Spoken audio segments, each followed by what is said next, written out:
Hola, buenas tardes. Bienvenidos, bienvenidas al Museo de las Artes de la Universidad de Guadalajara.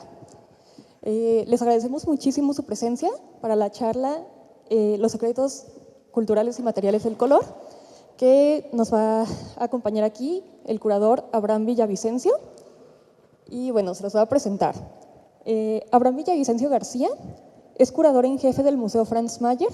Se ha desempeñado como curador de arte virreinal y como coordinador de curaduría del Museo Nacional de Arte.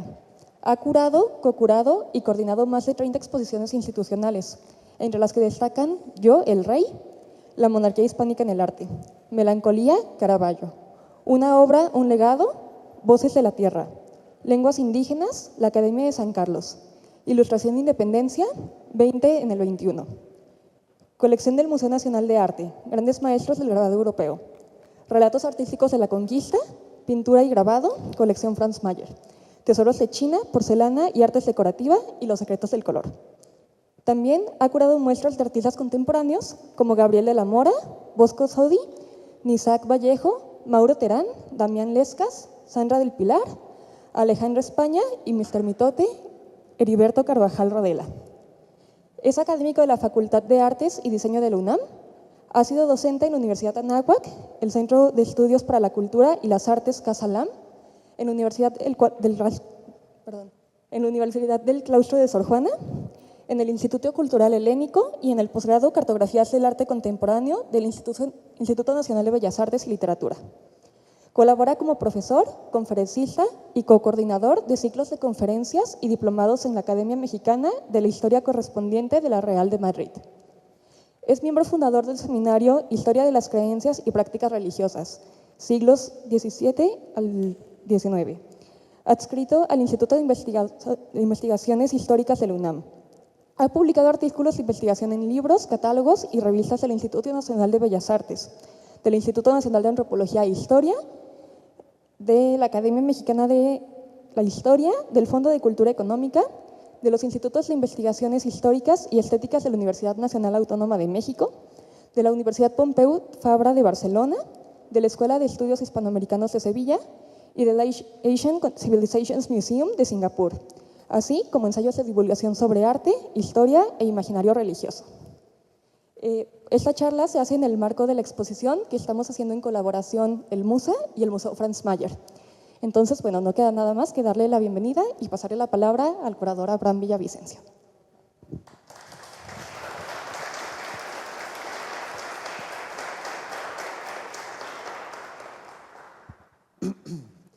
Buenas noches a todas, a todos. Gracias por asistir a esta conferencia que abre la inauguración, ¿no? Que antecede a la inauguración que será el día de mañana de la exposición, que ya está aquí al ladito. Iba a decir que huele a pintura fresca, pero no, ya no huele a pintura fresca. No habríamos podido montar. Pero que podremos visitar ya en breve. Y el día de hoy, pues, buscamos compartir con ustedes un poquito de cómo se llevó a cabo el proyecto de investigación de esta muestra, algunos de los resultados preliminares y la parte dura, por decirlo de alguna manera, de un año prácticamente de trabajo dentro del museo y fuera del museo, porque este proyecto nació como una investigación colaborativa entre la UNAM y el propio Museo Franz Mayer. Teníamos la inquietud de desentrañar dudas que teníamos de varias piezas para quienes no han tenido oportunidad de conocer el museo, de escuchar quién fue Franz Mayer. Digo 3 cositas de él, porque la colección que está aquí reunida es ahora sí que apenas un petalito de todo un jardín de piezas que Franz Mayer dejó. Franz Mayer fue un hombre que llega a México a finales del siglo XIX buscando suerte, sale de Alemania con una mano delante y otra detrás, pasó por Inglaterra, Nueva York, llega a México buscando fortuna, nunca estudió nada, fue un hombre muy bueno para los negocios, trabajó como cajero de banco y cuando inicia sus propios experimentos de inversión, resulta que le va muy bien, empieza a correr inversiones en la casa de bolsa, funda él su propia casa de bolsa y la fortuna que hizo la convirtió primero en una casa en las lomas de Chapultepec, una zona muy exclusiva.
Empezó comprando un lote de azulejos de Talavera, resultado de la demolición de un antiguo palacio virreinal. De esa caja de azulejos logró reunir cerca de 9.500 piezas y de este coleccionista amateur se convirtió poco a poco en un coleccionista especializado al grado de perseguir objetos en las casas de subastas de Nueva York, de Inglaterra, de Alemania, de Francia, donde tenía amigos que le iban dando el pitazo de qué piezas importantes salían, de tener líneas muy específicas de qué le interesaba. Hay cartas donde se estipula que le importan las piezas hechas en el pasado de México porque quiere comprarlas para devolverlas a México, que le interesa primero el arte chino, después la nao de China, después nada de eso, ¿no? Después le interesará, siempre le interesaron los antiguos maestros europeos y poco a poco fue amasando una colección que ya la verán aquí, un muestrario de textiles, orfebrería, cristales, cerámicas de distintas latitudes, pintura, escultura, grabado, etcétera, libros antiguos. Y el segundo factor que determinó esta colección fueron sus amigos. Franz Mayer, pues yo creo que ahí uno debe aprender que hay que hacerle caso a los malos amigos, ¿no? Porque yo creo que Pedro Romero de Terreros y Manuel Toussaint no le aconsejaban ahorra tu dinero, le aconsejaban compra eso que tienes enfrente, gástate el dinero porque esas obras valen, y Franz Mayer les hizo caso. Hablar de esos dos nombres para quienes nos dedicamos a la historia del arte, pues son de los fundadores, ¿no? De los fundadores de la disciplina ya académica en México, y ellos fueron los amigos de Franz Mayer que lo fueron poco a poco empujando a interesarse en estas colecciones. Entonces, hecho este resumen de cómo llegan estos objetos aquí, de dónde sale el Museo Franz Mayer, porque además ya el mayor, después de 1965, él decide no volver a comprar, porque ya se siente un hombre mayor, ya se siente más bien un hombre que tiene que decidir qué hacer con esa colección. En vida funda un fideicomiso para crear el museo. Y aunque él no lo ve nacer, muere en el 72, y el museo abrirá ya sus puertas en forma hasta 1986, sí deja fundado el fideicomiso para que el museo exista y serán su generación nueva de amigos encabezados por Rogelio Casasalatriste y Eugenio Sisto, quienes lleven a cabo la tarea de materializar el sueño de Franz Mayer y que el museo se logre en el centro histórico de la Ciudad de México. Entonces, este museo tiene la particularidad de reunir más o menos 600 años de arte. La pieza más antigua que tenemos en el acervo es de finales del siglo XIV, principios del siglo XV, y lo último que a él le interesa son tintas de Orozco, Diego Rivera, acuarelas de Diego Rivera, ¿no? Es decir, todavía le llegó a interesar el arte de su tiempo, no le interesaba el arte de vanguardia, como a muchos de su generación. Nunca fue de su interés comprar, había tanta disponibilidad de obras, ¿no?, en el mercado en ese momento, no era de su interés, a él le interesaban las antigüedades. Y esa colección, que ahorita se las presenté a bote pronto y que representa 17 países, 3 continentes, 6 siglos de arte, ya se imaginarán que en materiales son mucho más. Y que en historias detrás de cada uno de esos objetos se nos van multiplicando. Y lo volvemos a multiplicar si nos preguntamos cómo esas obras que hoy conforman la colección Franz Mayer fueron posibles, qué factores determinaron que esas piezas existan y sean tal cual las vemos el día de hoy. ¿Qué hizo que una pieza que para nosotros puede ser relativamente inmediato, si les pregunto cuáles son los colores de la Talavera poblana, segurito que la gran mayoría dirá en automático blanco y azul, ¿no? Independientemente de que hay otros colores, luego ya sabemos, blanco y azul. O si preguntamos cuál es el material más caro y más elegante para hacer artículos de lujo, ya sean civiles o religiosos, cuál es el metal que utilizamos con más sofisticación y elegancia y que también es cada vez más costoso, pensamos rápidamente el oro. Y así como estos dos ejemplitos que ahorita ponía forman parte de nuestro mundo, forman parte de nuestra realidad, forman parte de nuestro entorno, la exposición presenta obras que nos hablan hacia nuestro presente. Son obras que van a presentar un panorama que arranca por ahí del año 1500. La obra más antigua que tenemos aquí expuesta es más o menos de ese periodo, finales del siglo XV, principios del XVI. De hecho, por ahí se van, ¿no?, una adoración de los magos y un San Cristóbal.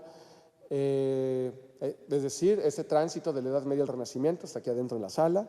Y también tenemos obra del momento prevanguardista de México y de España, ¿no?, representados en un Diego Rivera y en un Zuluaga, que iremos platicando ahora a lo largo de la charla. Entonces, decíamos hace un segundo, ¿qué hizo posible que las piezas sean como son hoy? Pues de entrada, historias que a veces no nos imaginamos que están detrás de las piezas como las vemos, que seguramente imaginamos que hay procesos difíciles para lograr los efectos de representación, de expresión, de proyección, de fantasía que vemos en las obras. Pero ¿y qué tecnologías hay detrás de las obras? ¿Qué rutas de comercio hay detrás de las obras?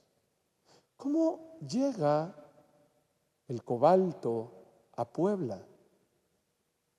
Cuando es un mineral que se originó su uso en Irán en el siglo IX, entre los alfareros abásidas.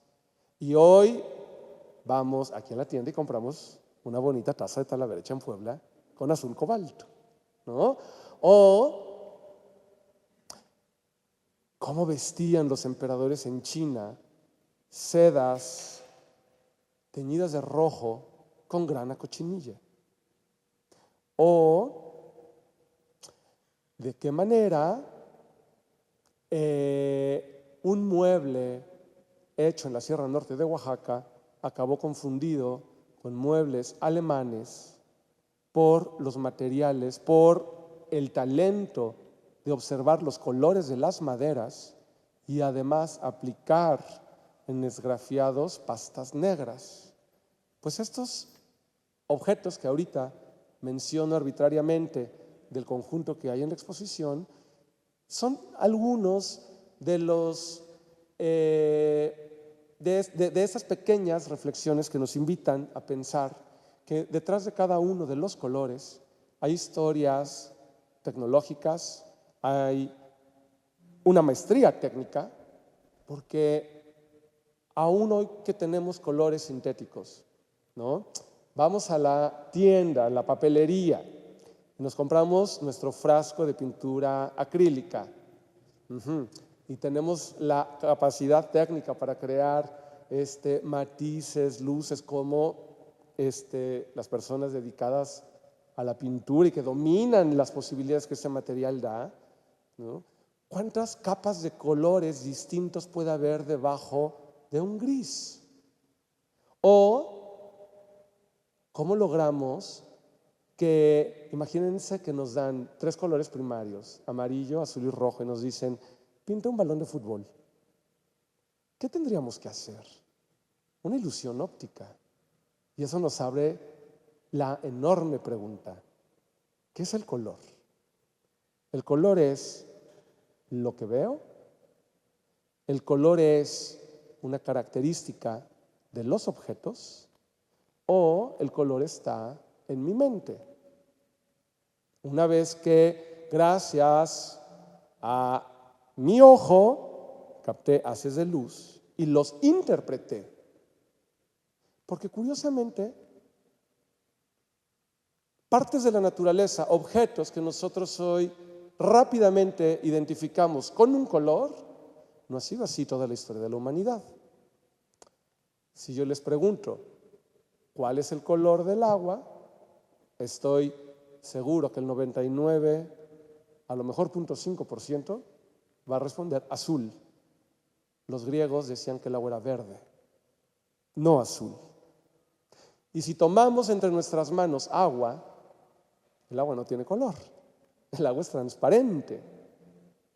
¿Por qué le vamos atribuyendo colores a las cosas?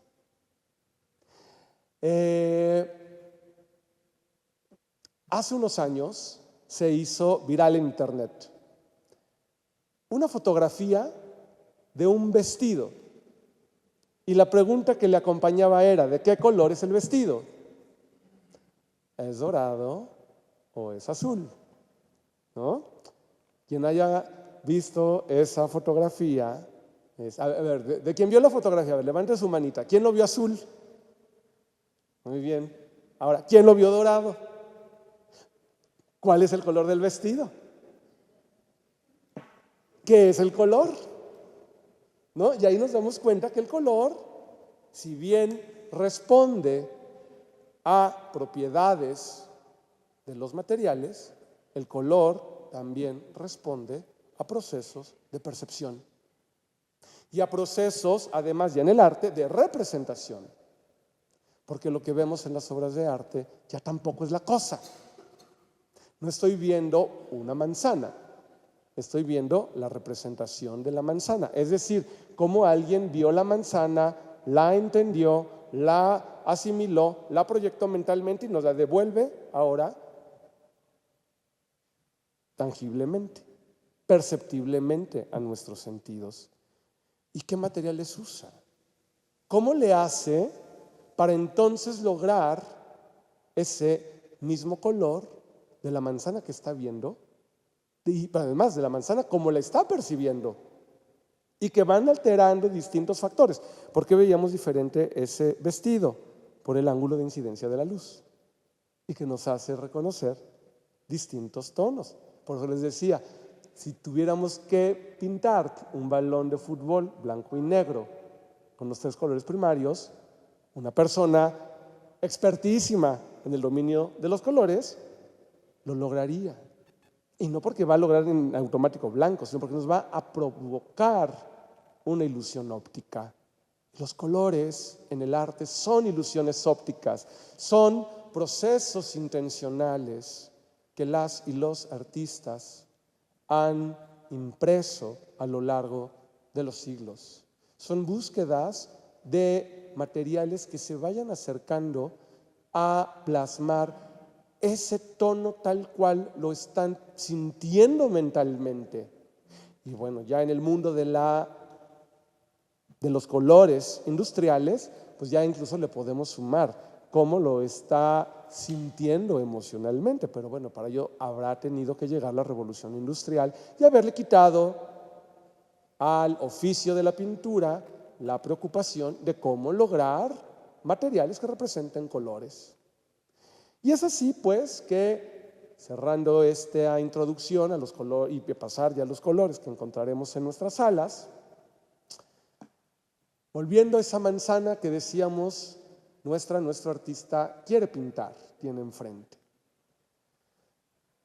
Hoy sabemos, después de Newton principalmente, que el color es luz, que el color es un fragmentito de todo el espectro lumínico que logramos nosotros reconocer con nuestros ojos, que hay luces que no vemos, ¿no? Prueba de ello, a ver, quédense media hora al rayo del sol sin bloqueador, pues vamos a quedar achicharrados, ¿no? ¿Qué está haciendo? ¿Cómo podemos saber que ya hay luz que está pasando? Porque nos está quemando. Sentimos incluso el calor. Son ondas de luz también, pero que ya no vemos. Los rayos infrarrojos, ya no los vemos. Los rayos ultravioleta, ya no los vemos. Y están en el espectro de la luz. Los ultravioleta tienen tanta energía, arrastran tanta energía, que su onda es casi picos, ¿no? Como si fuera un electrocardiograma de infarto, ¿no? Puros picos, ¿no? Es altísima la cantidad de energía que arrastra la luz ultravioleta. En cambio, la roja es una corta, larga, arrastra poca energía. ¡Qué paradójico! Porque si yo les pregunto con qué asocian el azul y el violeta, es más con el frío, y es lo que más energía tiene. Contrario, tiene menos energía, la onda larga, amplia del rojo, y la asociamos al calor, con lo que no vemos pero lo sentimos. Y la manzana roja, vean qué bonito, todos están viendo la manzana que tengo en mi mano y no tengo nada, ¿no? Ahí luego les decía a mis alumnos, me voy a poner kantiano, les voy a aparecer objetos sin que estén, ¿no?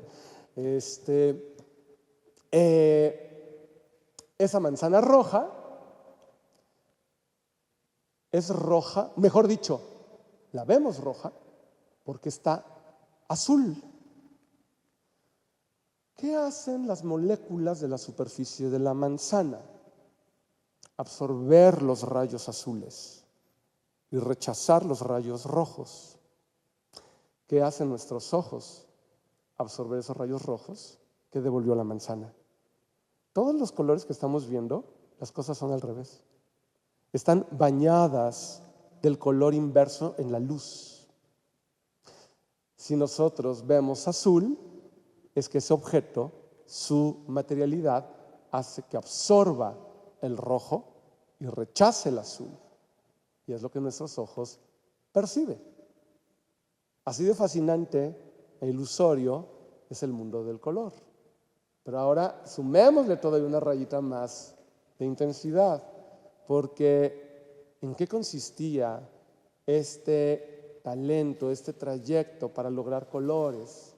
En poder expresar los códigos sociales, en poder expresar la percepción compartida, en poder representar, en poder dejar en la superficie de cada una de las obras esa convención que tácita o a veces sí explícitamente hacemos al atribuirle cierto color a cierta cosa que existe o que no existe, porque también le damos colores a cosas que no existen. ¿Por qué decimos que el amor es rojo? ¿No? Ahora sí que en hilo tempore, cuando comprábamos en las tiendas de revistas, ¿no? Las tarjetitas, ¿no? De Navidad, del 14 de febrero, pues el 14 de febrero tiene un corazón rojo, ¿no? Hoy mandamos stickers, ¿no? Pero siguen siendo rojos. ¿Por qué representamos cosas que materialmente son intangibles con colores? Porque los colores no solo dan cuenta de lo que hay, sino también de lo que imaginamos, de lo que sentimos, ¿no? Entonces los colores nos han permitido plasmar tanto el mundo que existe como el mundo que imaginamos, el mundo de nuestras fantasías. Y esa pintura que nos dará la bienvenida en la exposición el día de mañana, vengan a la inauguración, Es un posible autorretrato de Lorenzo Lotto, un pintor italiano del siglo XVI, que lo vemos dentro de su estudio, y estos cuadros siempre han sido fascinantes porque no solo nos permiten percibir cómo se autoproyecta el artista. Los autorretratos tienen esa fascinación particular, ¿no? Son obras de autoconsumo. ¿Para quién es el autorretrato? Pues en primer lugar para él o la artista, ¿no? Es cómo se está imaginando, cómo quiere que le perciban. Y en este caso lo vemos dentro de su taller, pero fíjense que muy curioso, no está vestido en las ropas con las que seguramente trabajaba. Apenas trae ahí un mandilito color ocre, pero debajo viene vestido de negro, vestido de blanco, y a reserva de que ahorita entremos, pretexto de su traje, a los colores acromáticos, detrás de él, en segundo plano y en la proyección se ve muy bien, está su paleta. Una paleta que podríamos decir es una suerte de microsíntesis de la representación de un laboratorio, porque la paleta es también el lugar donde van mezclando los pigmentos ya mezclados con aceites para ir combinándolos, creando matices, agregándoles blanco, agregándoles negro y lograr el color que deseaban. Y esas paletas de pintor que vemos en autorretratos o en representaciones de talleres tienen la particularidad que cada mancha de color sí eran los pigmentos que componía la paleta, es decir, el conjunto de pigmentos que tenía cada artista en su taller. Tal cual tomaban de amarillo de Nápoles disuelto, una plasta, ¿no? Hematita mezclada con óleo, una plastita. Y esas representaciones de las paletas de pintores hoy son una fuente documental en la plástica para reconstruir de qué materiales disponían los pintores, ¿no? Y las pintoras, ¿no? Porque hoy sabemos que sí había, y de hecho la diapositiva número 2 es una pintora, que por eso les decía, nuestro Lorenzo Lotto mañosamente no es un autorretrato tal cual él se metía al taller a trabajar. Estaba vistiendo con una casaca negra, estaba vistiendo con una bolilla blanca, que es como si hoy una persona entra a pintar, si es hombre, vestido de smoking, ¿no?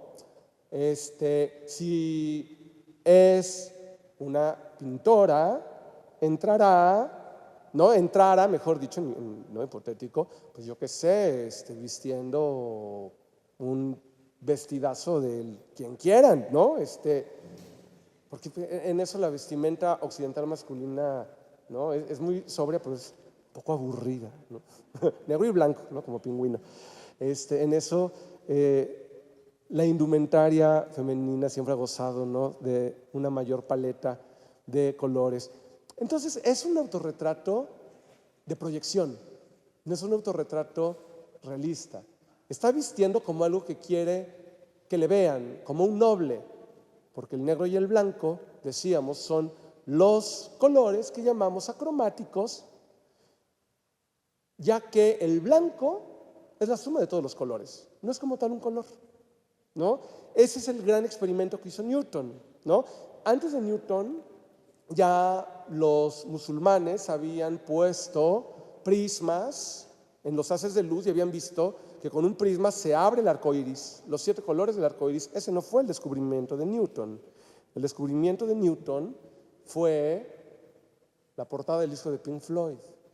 Al ponerle otro prisma enfrente y ver que una vez que se abrió el espectro del arco iris, el prisma lo volvió a unir en luz blanca. Y entonces comprueba que la luz blanca no solo se descompone, sino está integrada por todos los demás colores que vemos. El blanco es la reunión de todos los colores. Todo lo contrario, el negro no es color, es la ausencia de luz. Tal cual, apagamos las luces aquí por completo, todo mundo traemos colores distintos. Ya no vamos a ver los colores, ¿no? Imaginaremos que los materiales ahí siguen con sus propiedades, pero la realidad es que no.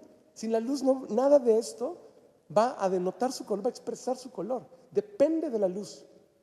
Estrictamente, el negro es la ausencia, no solo de color, sino también la ausencia de luz.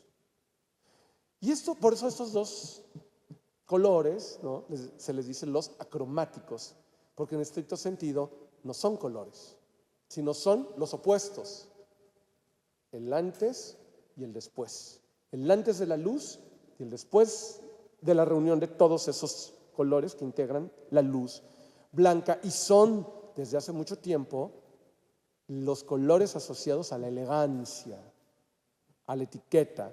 Sofonis Vanguísola, pintora italiana, la pintora de la corte de Felipe II, el retrato más importante de Felipe II, que estuvo durante siglos atribuido a miles de pintores de la corte, ¿no?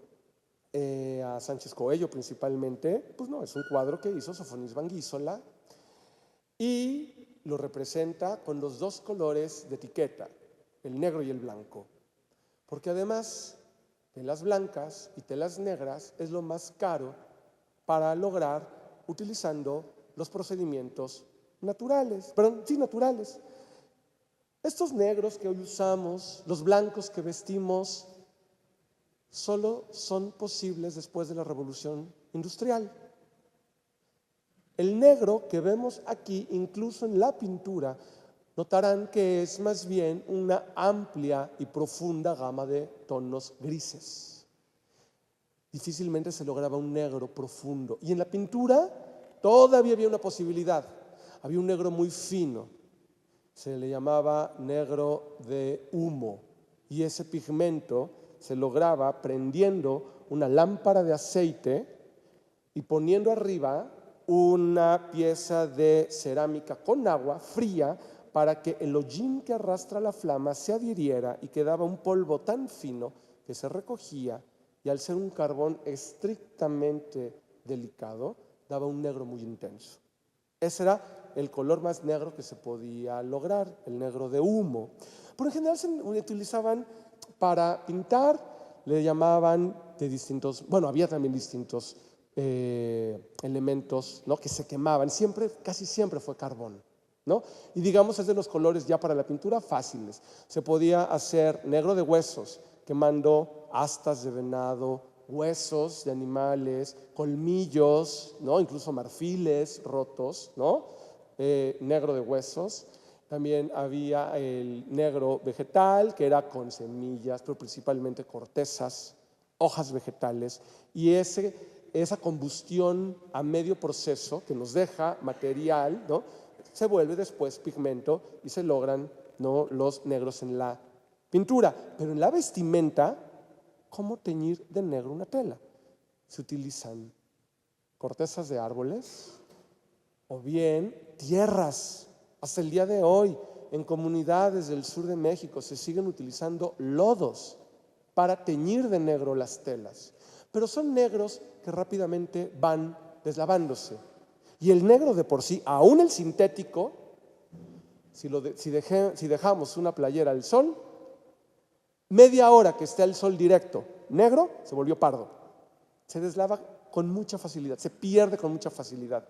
O sea, hasta un detergente ya hizo, ¿no?, el detergente especial para los negros. Y al contrario, los blancos. El blanco se mancha con una facilidad, ¿no? Cuando uno se propone ponerse la prenda blanca porque no se va a manchar, es cuando a uno se chorrea el mole, ¿no?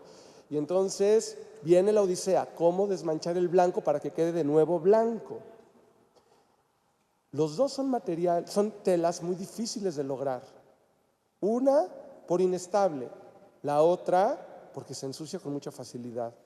El negro y el blanco, desde finales de la Edad Media, en la indumentaria, han sido los colores de la etiqueta, porque son los colores que implican el poder adquisitivo suficiente para comprar una tela negra, y segundo, no trabajar para que el blanco se conserve blanco.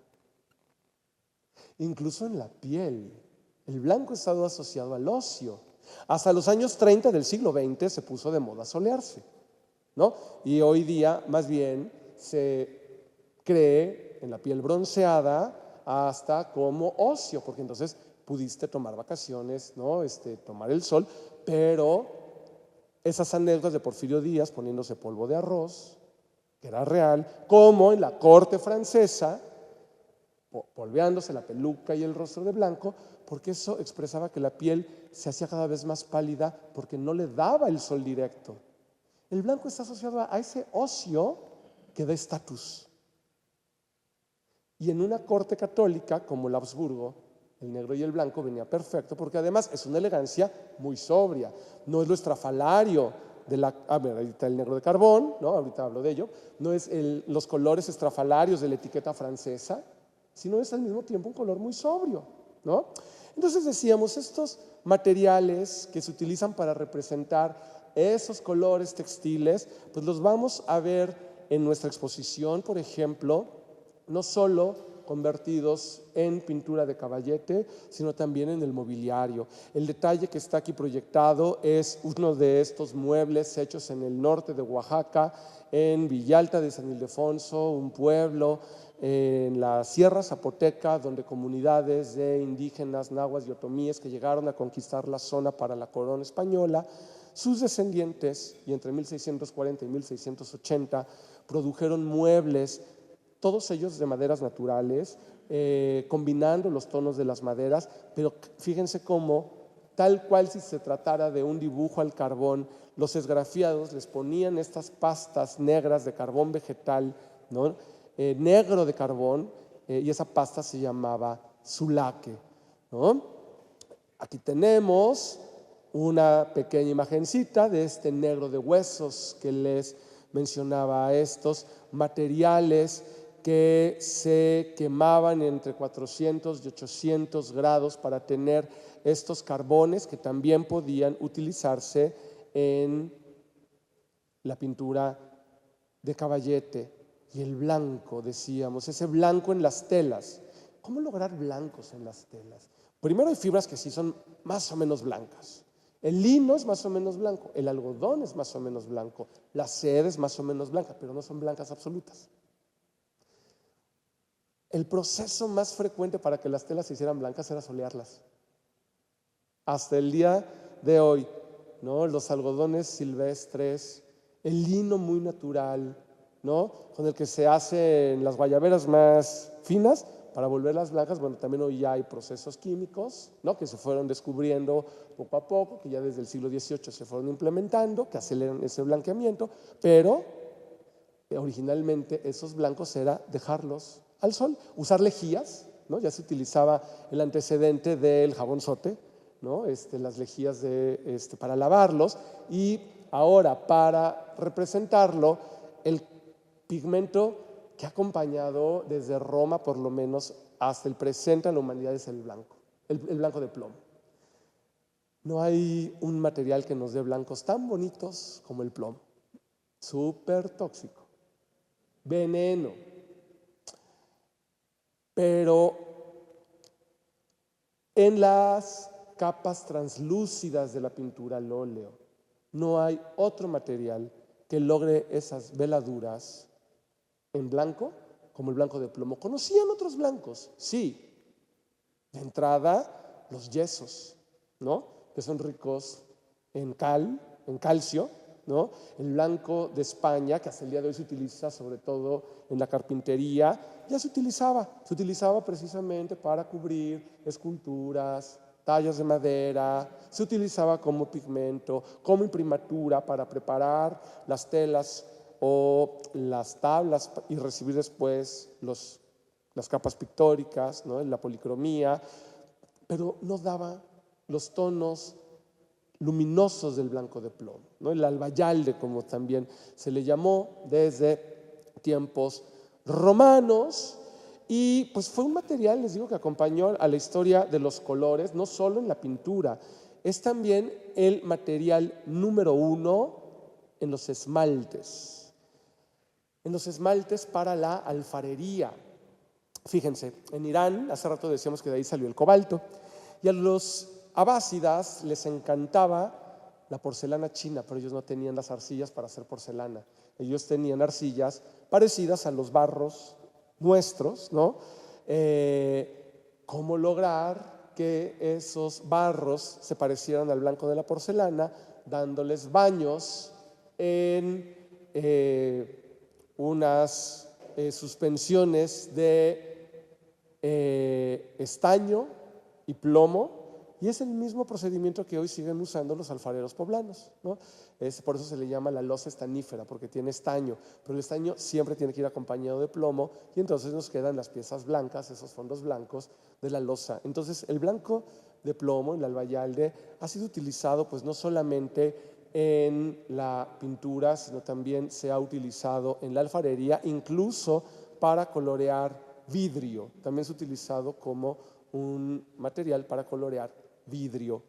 Decíamos entonces, ¿no?, que aquí tenemos una muy elegante representación blanco y negro dentro de esta corte católica, hispánica, ¿no? Y que ese es uno de los grandes hallazgos de la exposición.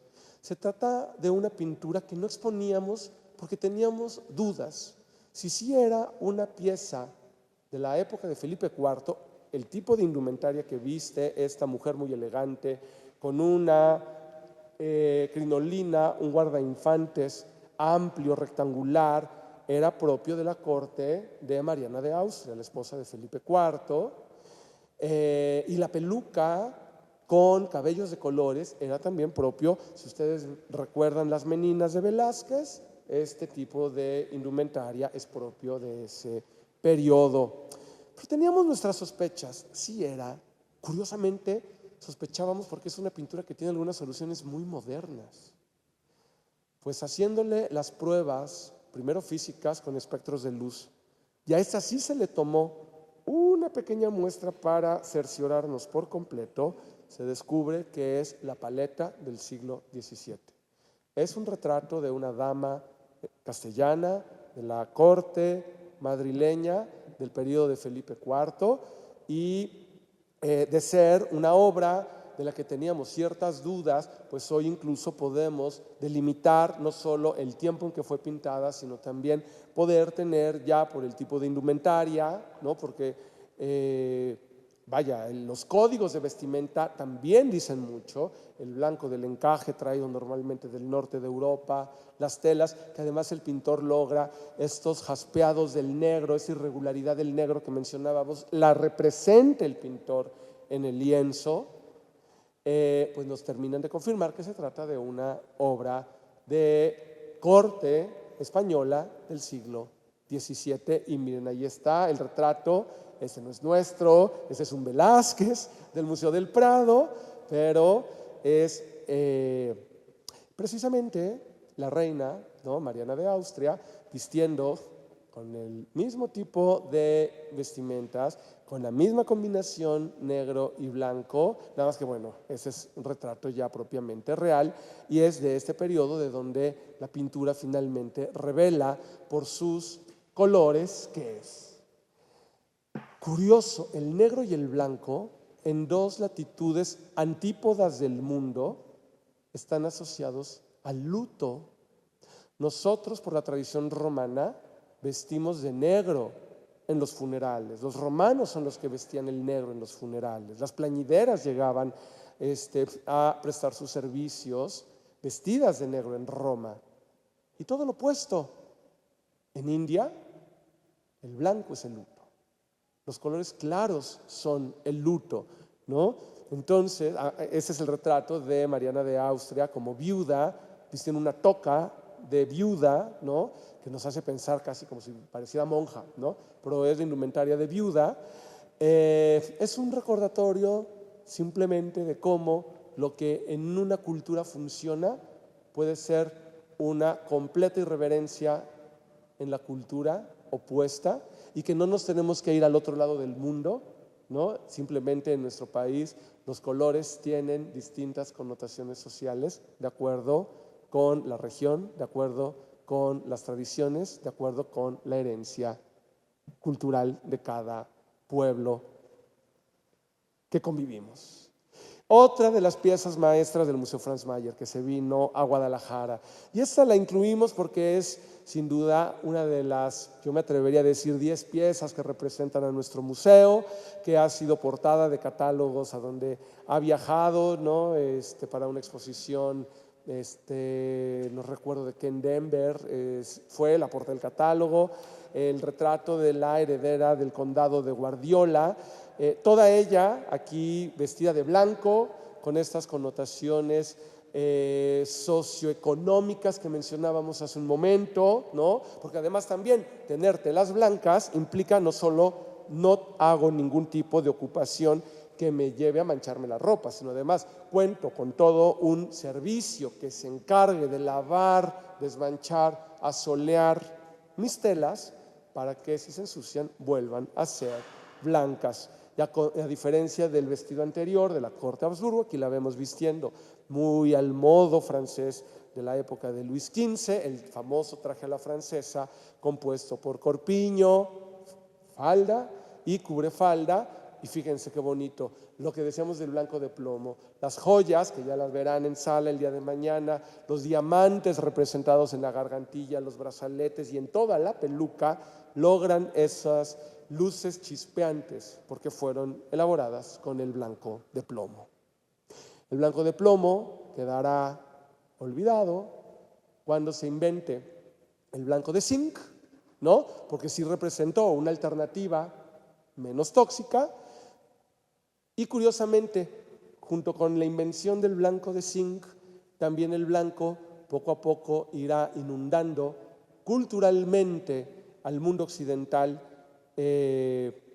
con las tendencias, la estética y la moda de la era neoclásica. Cuando nos imaginamos que el mundo romano era blanco, cuando nos imaginamos que Grecia era toda blanca, hoy sabemos que no.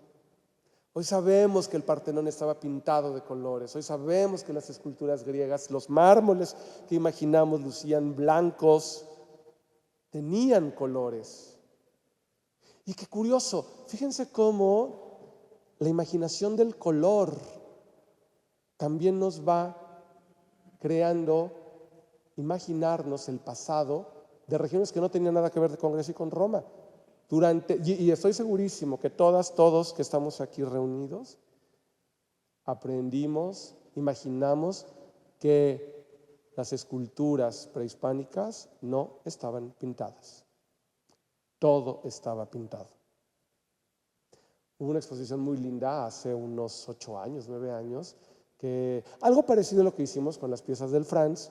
Hizo un seminario de Alemania y México con piezas antiguas, griegas, romanas y prehispánicas. Se llamó El color de los dioses.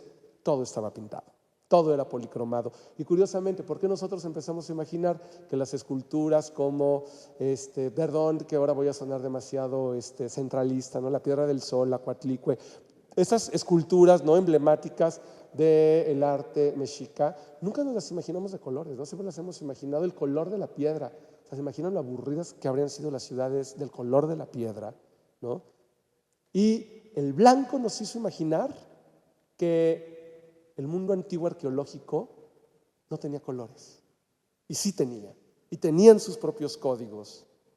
Ahora, cierto es que hay materiales que ya tienen sus colores y que se han explotado gracias a ello, como el mármol ya en el siglo XIX, ¿no? Que se utilizará como un material noble, y materiales como los marfiles, que precisamente se valoraron por su propia materialidad, que se les ponían detalles de hoja de oro, a veces, ¿no? Algunos toques de óleo, ¿no? Para acentuar, para dar ciertos efectos, pero se dejaba el material también a la vista, porque incluso en los marfiles, en los mármoles, en el alabastro que tenemos aquí dentro de la exposición. En la exposición tenemos marfil, tenemos hueso, tenemos alabastro, tenemos porcelana, como materiales que de naturaleza son blancos y que simplemente han sido enriquecidos con algunos otros detalles, ¿no? Pero que se aprecia eso. En el caso del hueso, el marfil, el mármol, hasta su veteado natural, su jaspeado natural que tienen y que les hemos ido añadiendo también cargas simbólicas, ¿no? Decíamos hace rato, muy al principio de la charla, los colores nos permiten representar lo que vemos, pero también lo que no vemos. Nos permite representar los valores morales, nos permite representar lo que consideramos virtuoso, lo que condenamos también en los distintos momentos de las distintas culturas humanas. El blanco, las indumentarias de bebés a muy temprana edad, ¿no? Para las fiestas, ¿no? Para los rituales sociales de presentación, llámenles como quieran, ¿no? El más popular en México, pues el bautizo, ¿no? Visten de blanco, ¿no? Y el blanco es este color ligado a la pureza, ligado a la inocencia, y que desde finales de la Edad Media incluso se empezó a hablar del blanco ligado a la Virgen, pero si incluso rastreamos la historia de la representación de la Virgen María, a finales de la Edad Media todavía la visten como reina, ¿no? Con telas de colores, brocadas, ¿no? Lo más fino de cada pueblo cristiano.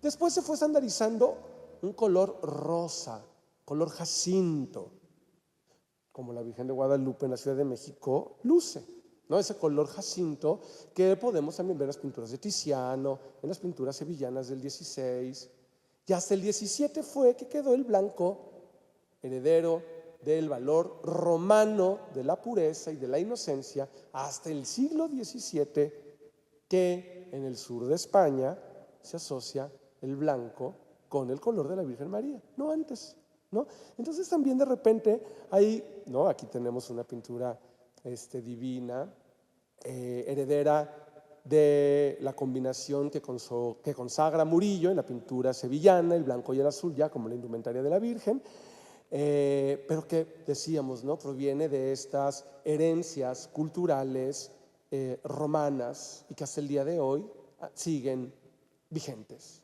¿no?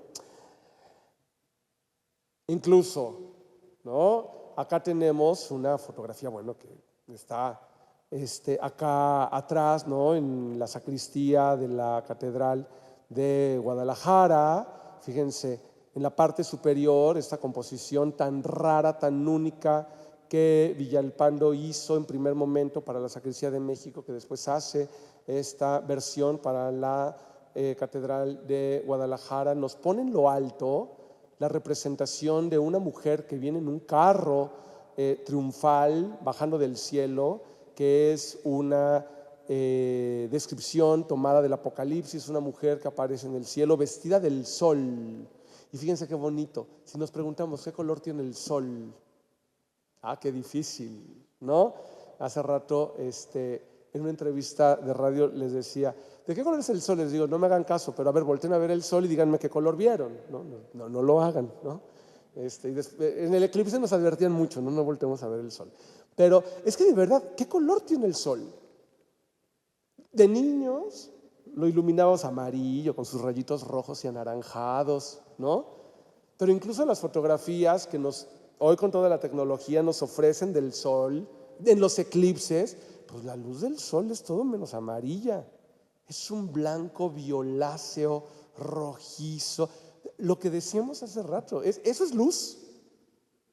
Es esta luz que integra todos los colores, ¿no? Como el negro que integra todos los colores. De hecho, una estrategia que los pintores luego hacían para hacer negro era todo lo que le quedaba en la paleta, lo mezclaban y así obtenía negro y ya entonces pintaban, ¿no? Pues bueno, aquí tenemos cuando dice una mujer vestida de sol, pues la pinta de blanco, ¿no? Y ahí viene bajando esta imagen simbólica, alegorizante de la iglesia, ¿no? Luciendo un blanco luminoso, ¿no? Que intenta representar. De hecho, los romanos, fíjense también, los colores tienen que ver hasta con las palabras. Nosotros en español tenemos una palabra para decir blanco. Le tenemos que poner un adjetivo calificativo. Blanco perla, ¿no? Blanco marfil, blanco lo que quieran, ¿no? Blanco colgado. Ay, no, ya andaba haciendo anuncios, no, ni siquiera patrocinaron.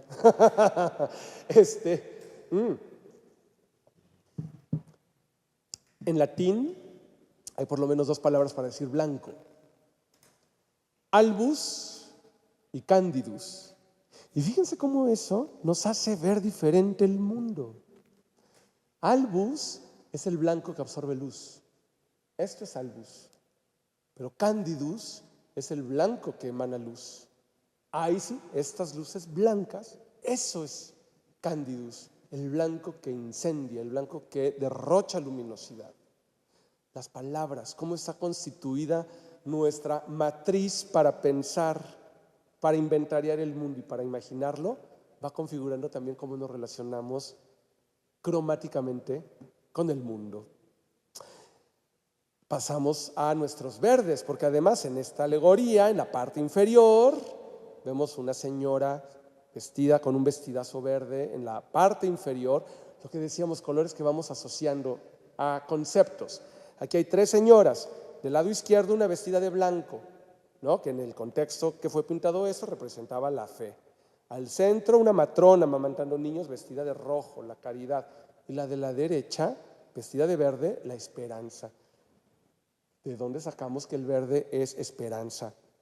Y esto nos lleva de nuevo a estas herencias culturales. Nosotros no lo vemos tanto, porque vivimos incluso en una zona del país todavía muy amable, el clima es muy amable. No sufrimos las inclemencias de más al norte, donde mientras más nos acercamos a los polos, las estaciones son más drásticas. Si alguien ha tenido oportunidad de ver cómo es el invierno de Nueva York, de Bruselas, de Berlín, los jardines, los parques pierden todas las hojas, ¿no? Las fotos que circulan del otoño en Nueva York, Central Park, color maple un día, ocre el siguiente y al otro no hay hojas, ramas secas. El Art Nouveau, ¿por qué pudo ver tan bien y aprender a hacer esas composiciones de ramas? Porque quedan pelonas así. Y es tan sorprendente que mientras más nos acercamos a los polos, las estaciones cambian muy drásticamente. Entonces, en 5 días, esos bosques de espinas tienen un punto verde, al segundo un brote, al tercero una hojita, al cuarto una hoja verde. Es sorprendente cómo cambia. El verde desde Roma está asociado a la esperanza en los buenos tiempos, a que llega otra vez la primavera, y sobre todo el verde quedó asociado a las buenas cosechas. Es un color que heredamos de las culturas agrícolas y por eso el verde quedó ligado a la esperanza. Cesare Ripa, fue un humanista italiano que recogió muchas historias que encontró en la literatura romana. Se topa que Plinio habla del verde como ese color que da esperanza, porque es la promesa de que el periodo de sequía, de muerte, de frío se terminó y llega de nuevo la vida. Hay que comer. Juan Correa, en este biombo de la colección de nuestro museo, que lamentablemente casi no sale del museo, pero dije vamos a aprovecharlo porque además es un biombo que tiene los temas astrológicos. El carro que representa el verano, ¿no? Ahí tiene a un niño que está sentado al frente conduciendo unos bueyes que vienen arrastrando. Es el elemento tierra, la estación verano. Y las constelaciones de Cáncer, Leo y Virgo, es decir, propiamente el verano. El temperamento sanguíneo, ¿no? La gente que está alegre, ¿no? Que irradia calor, ¿no? Viste de verde, ¿no? Por esta connotación agrícola del color.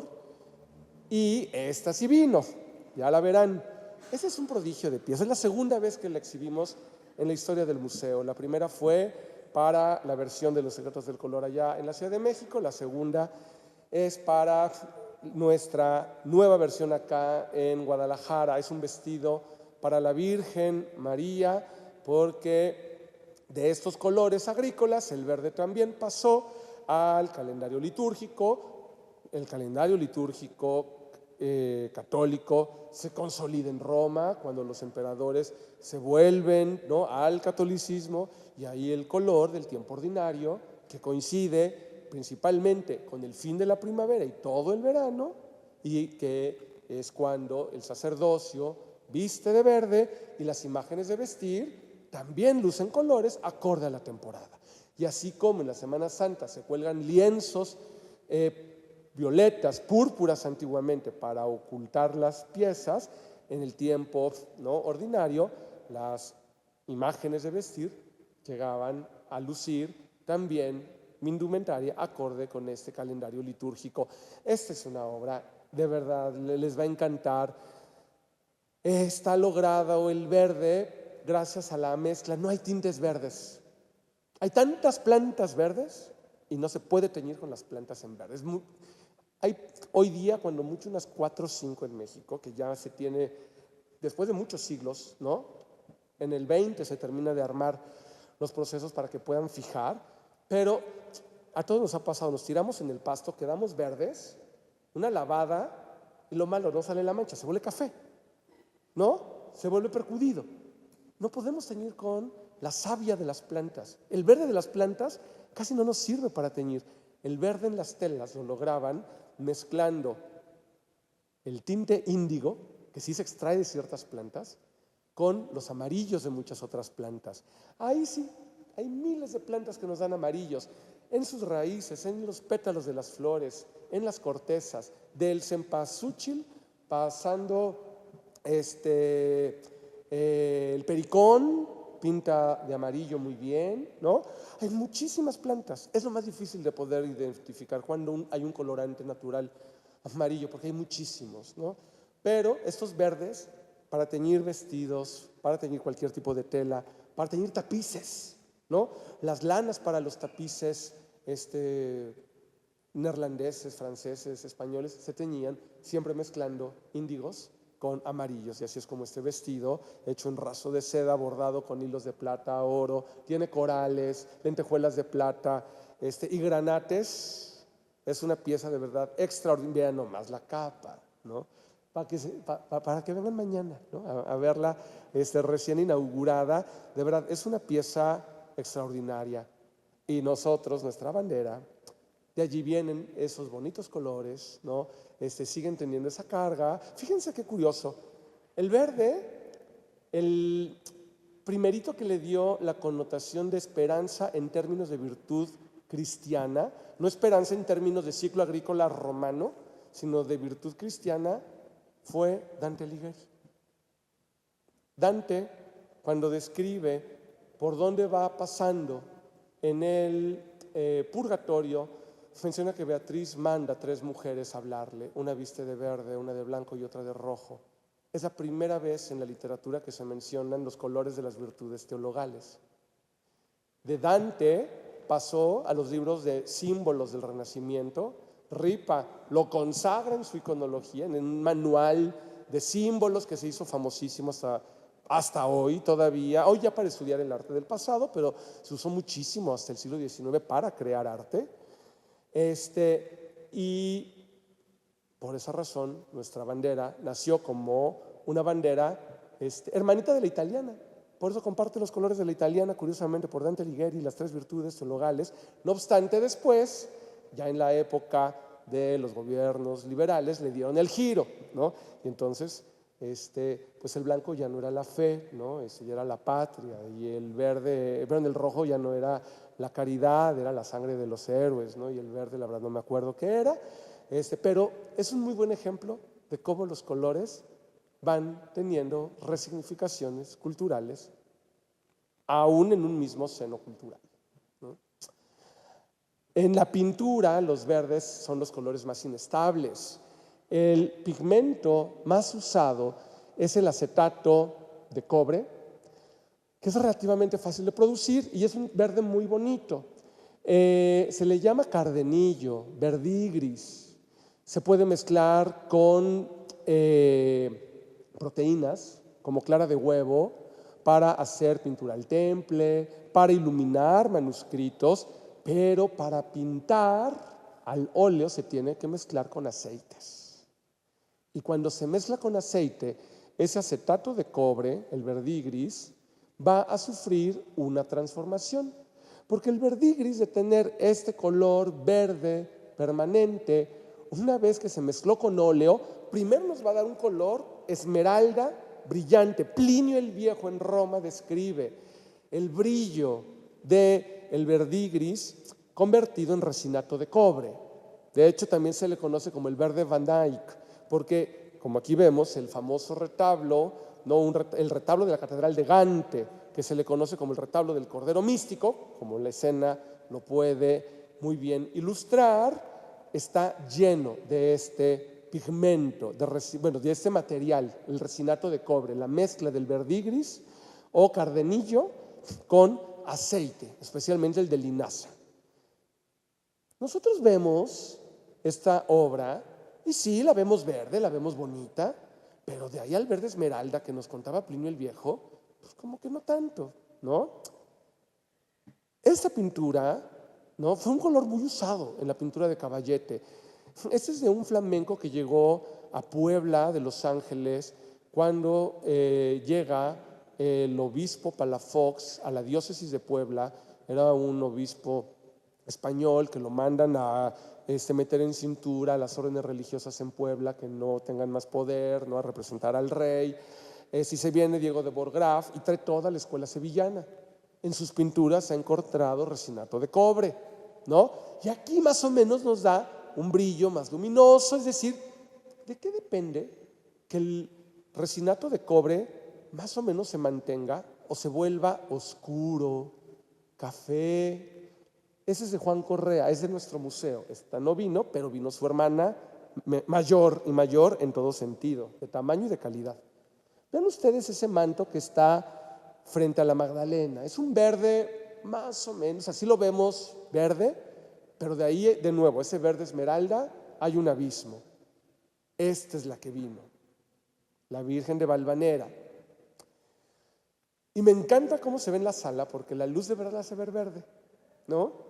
Sin embargo, de acuerdo con la leyenda medieval, cuando se descubre la Virgen de Valvanera, las apariciones de la Virgen María en la literatura medieval española es repetitiva y repetitiva, ¿no? La Virgen le habla a un pastor y el pastor deja lo que está haciendo porque va a ver a la Virgen que le va a pedir que le construya un santuario. Así al infinito. Todas son igualitas. La imagen se aparece y le habla al... siempre es una persona de los estratos menos favorecidos. Pues bueno, le habla un campesino, ¿no? Vean que ahí un ángel está dando el mensaje y estaba oculta dentro de un árbol la escultura de la Virgen de Valvanera, que en la invasión islámica los visigodos esconden para que no la profanen. Y es una devoción que a Nueva España llegó con la comunidad de los vascos, ¿no? Muy asentada con los vascos. Pues describe la historia, que es un bosque frondoso, verde, y vemos aquí los árboles de Correa, y lo vemos más bien como tirándole a negro, tirándole a café. Pues ese es el drama del resinato de cobre. Se oxida, se vuelve pardo, se vuelve café. ¿Y qué creen? No hay manera de revertir ese proceso.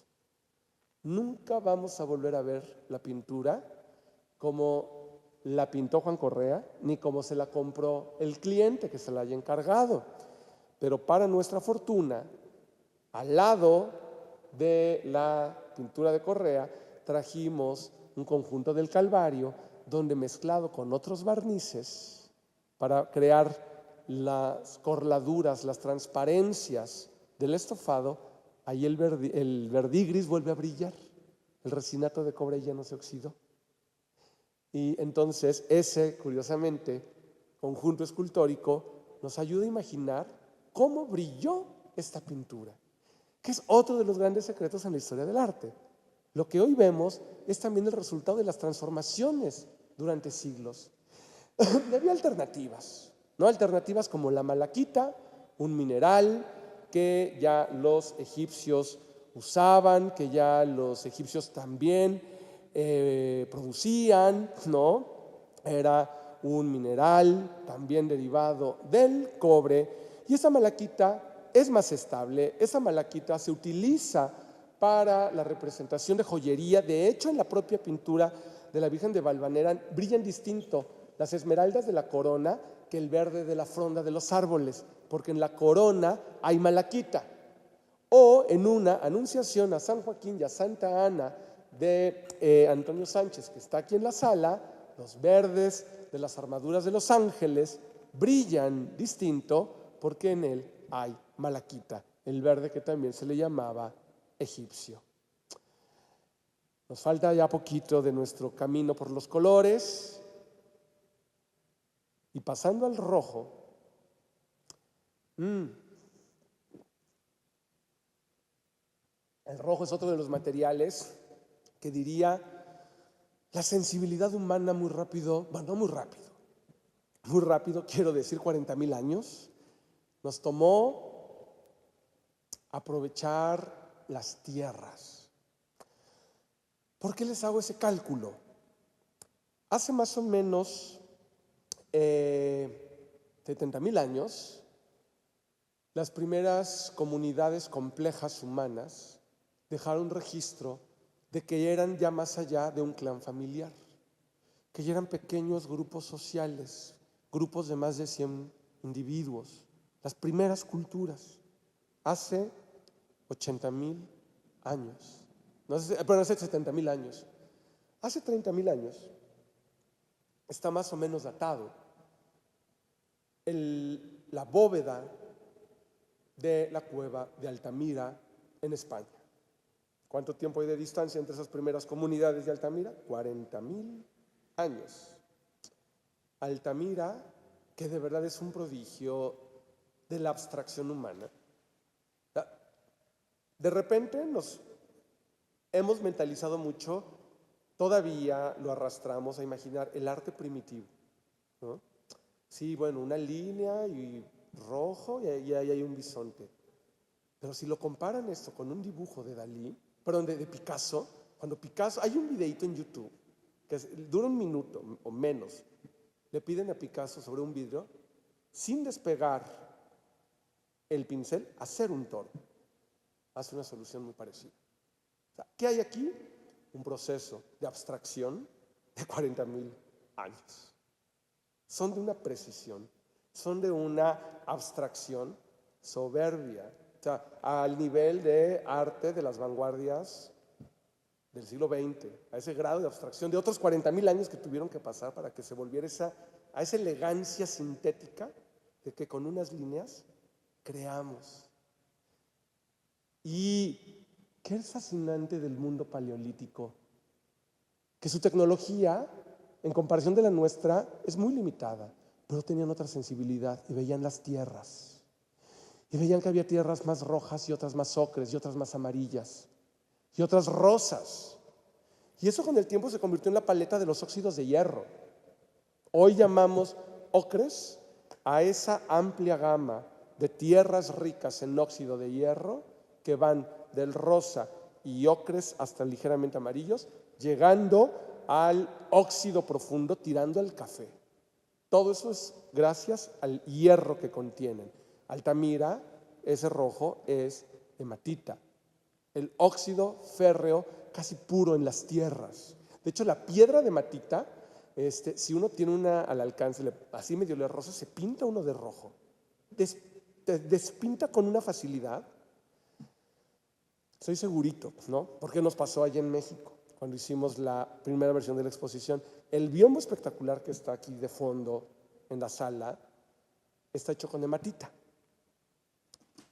Allá nuestra base era blanca. Cuando lo levantamos, dejó la huella roja la hematita. Aquí va a dejar la huella roja, pero como tiene un rojo muy bonito, que lo hace ver, ¿no?, muy resplandeciente, no se va a notar tanto. Así de fácil pinta la hematita. Claro, utilizan ese color, seguro lo utilizaban para pintarse, y lo utilizan para pintar, además en unas zonas de cuevas que son bastante inaccesibles, no era donde vivían, era la parte religiosa de la cueva, y ahí utilizaron la hematita, además aprovechando la propia irregularidad de la bóveda, de verdad, obra de arte de la humanidad Altamira, ¿no? O sea, qué manera también de aprovechar el propio espacio, lo que ya da el espacio. Pues hematita la veremos aquí en nuestro bonito biombo, que se encuentra convertido en un pigmento triturado, purificado mediante los procesos que llevaban a cabo los niños dentro del taller de pintura, porque esas piedras había que procesarlas hasta obtener polvos finos como talcos para que ahora sí, mezclados con los aceites, se pudieran convertir en pintura. Y decíamos los rojos óxido de hierro, que los hay tanto naturales como también se pueden procesar. De hecho, el óxido de hierro es un color muy fácil de preparar. Ahora sí que el óxido, todos lo hemos visto, se puede hacer más estable también mezclándolo con arcillas. Hay distintos procedimientos. Para eso los manuales de pintores han sido clave también en ir reconstruyendo las tecnologías que fueron cada vez implementando, buscando tener colores más cercanos a lo que estaban imaginando, a lo que estaban percibiendo. Y Cennino Cennini, el Tratado Medieval de Pintura más completo que llega a nosotros, habla también de cómo crear artificialmente rojo óxido de hierro.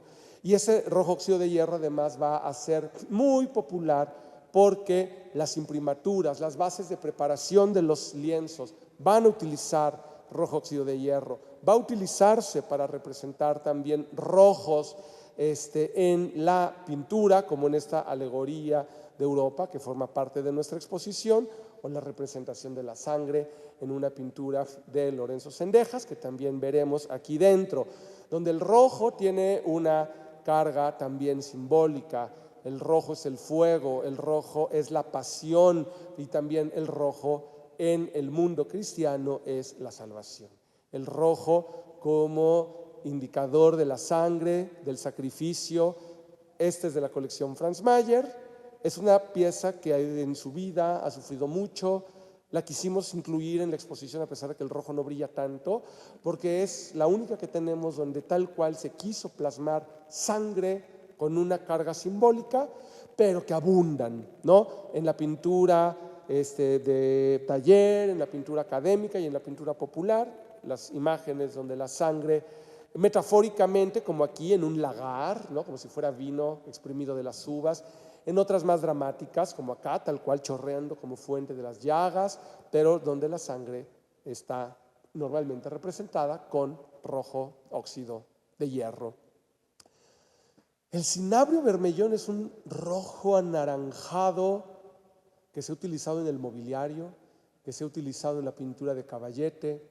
Es una pintura asociada a las zonas volcánicas, se encuentra en la naturaleza cerca de las zonas de actividad volcánica, porque es ni más ni menos sulfuro de mercurio, tóxico, todo lo que ustedes puedan imaginar, pero logra un rojo luminoso anaranjado que hasta el día de hoy se sigue utilizando. Y así como lo utilizaron los romanos, lo utilizaron los pintores en la Edad Media, se utilizó en la modernidad, se utilizó en la laca michoacana. De hecho, las dos piezas que están en la fotografía, en la diapositiva, la laca de la derecha sí vino a nuestra exposición, la laca de la izquierda, esa anda de gira internacional, pero se logran con ese vermellón, que además sí se puede lograr mediante procesos alquímicos.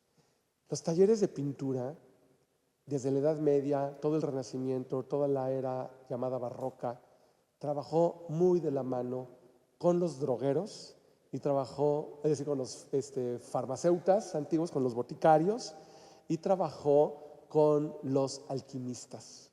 Compartían secretos. Y a veces los pintores asesoraban a los otros gremios y los otros a su vez les proveían de materiales. Los drogueros, por ejemplo, les traían desde Afganistán las piedras para hacer otros pigmentos, ¿no? Hay varios procedimientos, les digo, pero se puede perfectamente sintetizar, no se los voy a contar todos, ¿no? Ahí lo pueden ustedes tomar, se puede sintetizar, ¿no? Mediante estos procesos alquímicos que simulan los mismos procesos que ocurren en las cercanías, en los cráteres volcánicos. Y ese es uno de los colores viajeros, ¿no? De estos colores que encontramos en distintos pueblos porque es un material abundante. ¿Y eso a qué se debe? A que pues, la Tierra no deja de ser pues no es un organismo, pero es un astro, ¿no? Que está activo, que el centro de la Tierra sigue siendo piedra fundida, que tenemos volcanes en toda la costa del Pacífico, que México tiene un cinturón de fuego y claro, en estos puntos que vemos alrededor del mundo hay yacimientos de cinabrio y por eso también distintas culturas lo han utilizado. Y miren cómo hay zonas que rápidamente reconocemos: Japón, Indonesia, en el Mediterráneo, la costa italiana, la parte, ¿no?, de occidente de México con zona volcánica, ¿no?, donde hay yacimientos de cinabrio, ¿no?, y que eso ha permitido implementarlo en los materiales del color. La cochinilla, pues, que tan solo en 1529 se fue el primer cargamento de cochinilla a Europa. En 1570 ya había cochinilla que había llegado a Filipinas. Para 1600 la cochinilla no solo se utilizaba en la indumentaria de Europa, se utilizaba en la fábrica de los muebles. Los terciopelos para forrar muebles se teñían con cochinilla americana y muestra de ello verán en la exposición un escritorio salamantino con terciopelos. Es un escritorio datado hacia 1600, es decir, tan solo 80 años después de que se fue el primer cargamento de cochinilla, y ya no solo se había utilizado, aclimatado, adaptado, sino que ya era parte de los colores de lujo. Y ahí tenemos las rutas por donde la cochinilla americana, la cochinilla más bien mesoamericana y después novohispana migró por el mundo, al grado de convertirse también en un pigmento.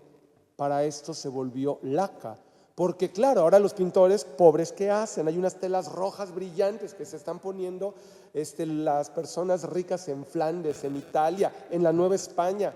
¿Cómo le hacen para pintar, imitar ese color que están viendo? Usando el mismo material. Pero si mezclan la cochinilla directo con aceite, no funciona. Hay que convertirlo en laca. ¿Qué significa eso? La cochinilla disuelta en agua, se le agrega un material inorgánico, incoloro, mucho se usó la lumbre, ¿no?, esta piedra de la brujería, ¿no?, que no va aquí al mercado y nos la venden. Se disuelve en el agua, se le agrega un coagulante y entonces van cayendo, se va precipitando escamas de alumbre teñido de rojo, absorbe el color de la cochinilla y ahora sí, esas piedras rojas se vuelven a moler, se vuelven a volver talcos, mezcladas con los aceites, se pueden convertir pintura al óleo, como la del centro, que es de nuestro Juan Correa, ¿no?, del reverso del biombo que vimos hace rato. Se puede usar en la laca, y fíjense, uso la palabra laca en dos sentidos. Laca como material, que es este método que conté, mezclar un colorante con un material inorgánico para que precipite. Laca como material, que es diferente a laca como técnica. Laca como técnica es un barniz natural. La pieza del lado derecho es una pieza laqueada, es decir, barnizada, utilizando aceite de chía y además laca de cochinilla. Es decir, como técnica es un barniz rojo, por eso es laca o maque, también se le llama. Pero utiliza el material laca, es decir, ese sedimento de cochinilla mezclado con alumbre, molido finamente y entonces convertido en colorante para un barniz. En Europa ya había un primo hermano de la laca, el kermes, de donde viene la palabra carmín. El kermes es un insectito de la misma familia de insectos de la cochinilla. De la hembra también sale el colorante. Con eso teñían en Europa antes el rojo, pero no logra el brillo profundo de la cochinilla. ¿Cómo se les ocurrió convertir a la cochinilla en laca? Porque ya lo hacían con el kermes. Esta pintura de la izquierda, que es de nuestras obras maestras, es de verdad de las joyas que están aquí metidas en la sala, es de este tamañito. Es de un pintor que no sabemos cómo se llama. Le decían el maestro del follaje bordado por cómo hacía puntitos para crear las hojas de los árboles. La túnica de este San Cristóbal, de Dios Padre y el rojo del arco iris, es laca de kermes usada como pigmento, ¿no? Es decir, cómo esos materiales van cruzándose, hibridándose, cómo las tecnologías se van mezclando y llegamos al final de nuestra presentación con los azules, los colores más complicados de lograr en la naturaleza, que paradójicamente son los colores que más abundan en la naturaleza. El cielo es azul. Vemos el mar, lo vemos azul, ¿no? E independientemente de que los griegos lo hubieran visto verde y que vamos al Caribe y lo vemos turquesa, esto tiene que ver con la profundidad. La profundidad hace que la luz pierda efecto. Nosotros vemos el azul del mar, donde hay una superficie de arena que permite aún a los haces de luz del sol rebotar, y como es una profundidad donde aún rebotaron, eso es lo que vemos ya como azul. Pero en alta mar, ¿no?, las descripciones de los marinos veían el mar negro. De hecho, el nombre del mar negro por eso se llama negro, ¿no? Independientemente de que si hay unas algas que en el atardecer hace que se vea muy negro, es porque es profundo, porque la luz del sol ya no tienen que rebotar, por eso se ve negro. Los cenotes se ven negros, porque es tan profundo y el hueco para que entre la luz es tan poquito que no hay lugar donde rebote la luz, y se ven negros, ¿no?, como chapopote, profundos. Entonces el mar lo vemos azul porque alcanza a rebotar algo de la luz, ¿no? Pero ¿cómo logramos azules? ¿Cuántos materiales azules podemos disponer naturalmente en la Tierra? Casi nada. Las flores no sirven para teñir de azul. Si las dejamos secar, se van a convertir en cafés, no en azul. ¿Cómo le hacemos para teñir de azul y para pintar de azul? Pues así como les contaba de Altamira, pasaron 30,000 años después de Altamira, no tanto, 24,000 años. En Perú hay el primer hallazgo, una tela que tiene 6,000 años de antigüedad teñida de azul. Perú. Después Egipto, 1,000 años después. No tuvieron contacto por ningún lado. En Egipto, telas pintadas, teñidas de azul, representaciones en los murales egipcios de telas azules. Y si hay telas azules egipcias, restos de indumentaria en las momias, azules. En India, un poquito más adelante, telas azules. ¿Con qué hacen tintes azules? Son de estas grandes preguntas que a uno lo dejan boquiabierto, culturas que no tuvieron contacto entre sí y que de nuevo, así como en el Paleolítico hubo esa sensibilidad para ver que las tierras pintaban de rojo, que en las cuevas, gracias al proceso del flujo del agua, se fueron petrificando y gracias a eso se conservan, quedan petrificadas, ¿no? Pues alguien vio seguro que una planta bajo el sol con un animal que le haya caminado encima, una piedra, algo que le hizo machacarse y medio podrirse, soltaba una savia que así poniéndosela en el dedo y en cuanto el aire hace que reaccione se vuelve azul. No hay razón de cómo le hicieron en América en primer lugar, luego en África, luego en Asia, al final en Europa y también en el sur de África, en el centro de África, encontraron que plantas fermentadas se pueden convertir en colorantes azules. Hay 5 grandes familias taxonómicas de plantas que no tienen parentesco entre sí y que dan individuos de donde se pueden obtener azules. Pero hay una gran familia en el mundo que da azules, las indigóferas. Se les puso ese nombre porque en el comercio de la ruta de la seda, el colorante azul de la India llamaba mucho por lo profundo, por eso se le quedó el color índigo, el azul de la India. Y se compraba la piedra del colorante extraído de esas plantas. Pues en América también hay una planta emparentada con la de la India. Si me preguntan a mí, que soy un ignorante absoluto en biología y geografía, ¿cómo lo explicas? Lo único que a mí se me ocurre es porque tienen una altitud parecida. India y México están como un poquito a la misma distancia del Ecuador. ¿Es lo único que se me ocurriría? No tengo la menor idea. Pero en México hay una planta que se llama Xiquilitl, que pertenece a la familia de las indigóferas. Y hay el azul maya, es de Indigófera subfruticosa. de esa planta que da colorante azul, y la savia es transparente, depende del proceso alquímico con el oxígeno del aire para que se vuelva azul. Hay un proceso en la obtención del añil, que es el nombre árabe, para nombrar ese mismo colorante, depende del oxígeno para que oxide y se vuelva. De verdad, es como ver magia esos procesos de los colores. Pues tenemos el azul de la Indigófera subfruticosa, la Indigófera americana, que es la misma de Perú, y con ella los mayas hicieron cerámica, hicieron los fondos de la pintura mural de Bonampak.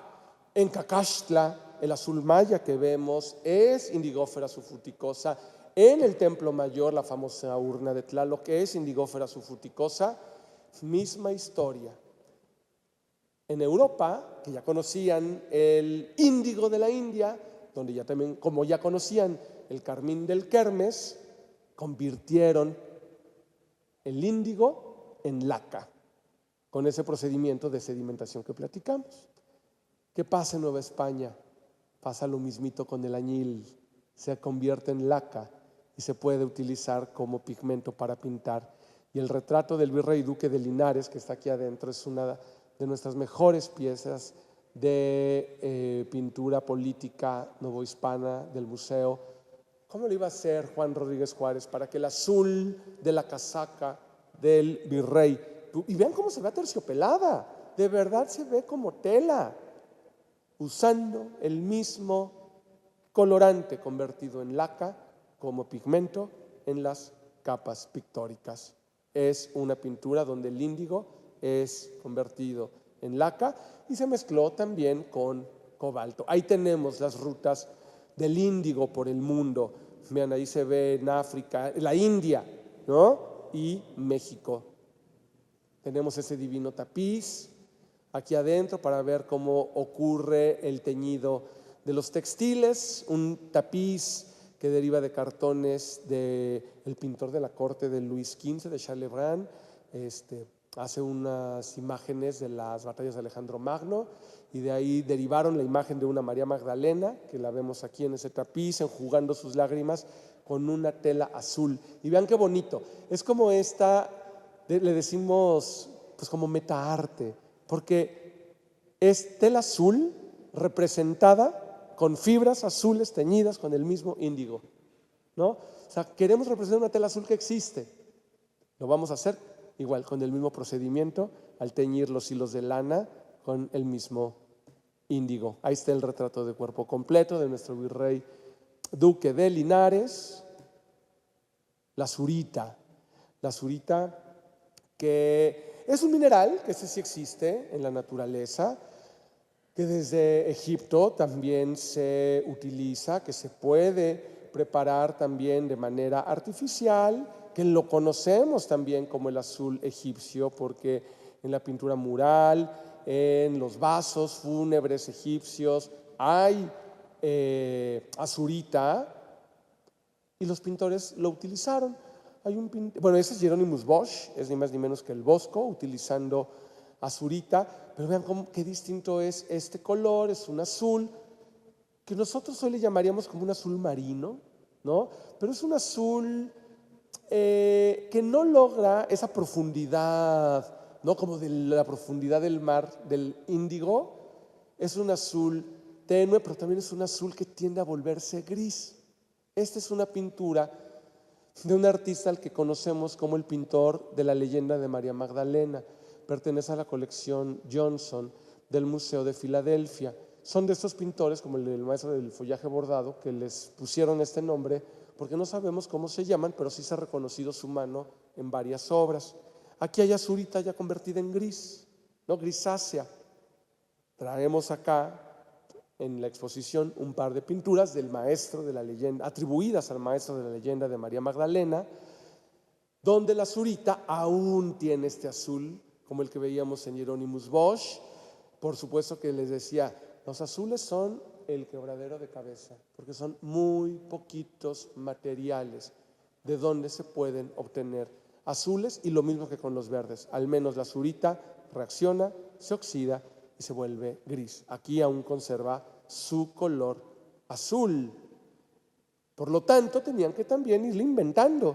Y el cobalto, que es famoso porque lo utilizaron los persas para decorar su cerámica, y de Persia, ¿no? Del califato abásida, el cobalto le dio la vuelta al mundo literal. Se fue por el Mediterráneo a la alfarería egipcia, de allá a la italiana y finalmente a Talavera de la Reina en España. Del otro lado se fue a China. La porcelana de la dinastía Ming es famosa porque es azul y blanco. Y los chinos perfeccionan el cobalto, le echan óxido de manganeso y pueden dibujar como si fuera un pincel. Y adivinen, por los dos océanos llegó a Nueva España.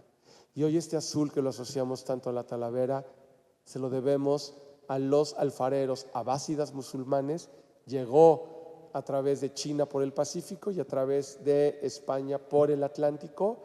Lo utilizamos en la loza poblana, pero también con él podemos colorear cristales, vidrio se puede colorear con cobalto.